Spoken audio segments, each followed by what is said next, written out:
"Get out of here, you single mother!" What the motorcycle leader did was unprecedented by anyone. The sound of engines roared in the distance, but inside the market the atmosphere was different, cold, tense, almost suffocating. Amanda held the cart with trembling hands. She only needed to buy bread, milk, and some fruit for her children. It was one of those mornings when everything seemed to be falling apart, but she insisted on keeping her smile, even tired, even alone. The small debit card was worn out, the edges peeling, and she knew exactly how much she could spend. Not a penny more. But fate sometimes seems to have fun with the most weary. When the cashier scanned the items, the final amount appeared on the screen, $48.60. Amanda swallowed hard. She only had 42. She tried to smile. She tried to explain. "May I take the fruit away, please?" she said softly. The cashier, losing patience, called the manager, and that's when Marquis appeared, the tall man with a cold gaze and an arrogant smile. He was the supermarket manager, and months ago had been someone who pretended to care, a man who sent late-night messages, asked if Amanda was okay, said she deserved to be happy, until he found out she had 2 young children. That day, everything changed.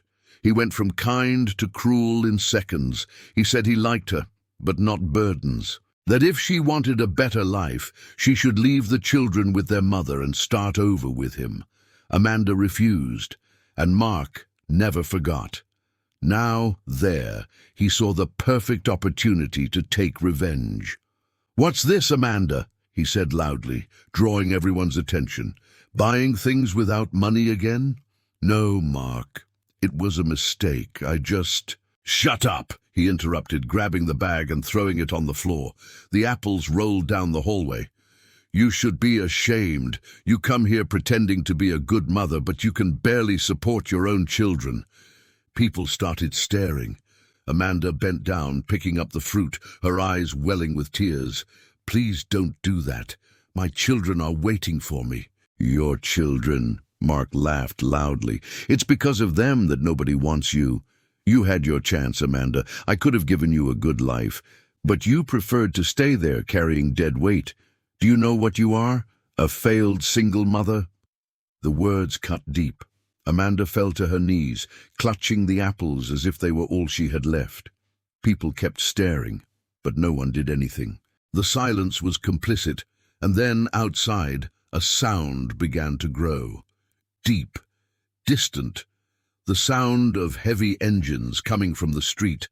Automatic doors opened with a snap, and 3 motorcyclists they entered. The ground seemed to vibrate beneath their boots. The first one, Jack, he had a grey beard and a look that combined calmness and authority. He was the type of man who didn't need to shout to command respect. Mark took a step back, confused. What's going on here?" Jack looked around, saw Amanda on the ground, and the fruit scattered. He knelt beside her and asked in a firm but gentle voice, "Are you all right, miss?" Amanda couldn't answer. She just shook her head negatively. Jack then stood up, turned to the manager, and slowly walked towards him. "Was it you who yelled at her?" "She didn't pay," Mark said, trying to maintain an authoritative tone. "She's disrupting the service." Jack frowned. "Is that really what happened?" Amanda looked up, tears falling. "He humiliated me. He did that because I didn't want to be with him." The entire market fell silent. Mark tried to laugh. "Oh, for God's sake, are you making things up now?" Jack stepped forward. The second motorcyclist, a big guy in a black vest, pulled up near the doors. The third watched in silence. The air grew heavy. "I asked," said Jack, "was it you who yelled at her?" Mark felt his voice fade. "I was just putting things in order." Jack took a deep breath and spoke softly, but each word sounded like thunder. "Order is what a man has inside him, and judging by the way, you don't have any." Jack bent down, picked up one of the apples, and put it back in the bag. "You know what I've learned, Mark," she said, looking at him, "that a man's true strength appears when he chooses to protect, not humiliate.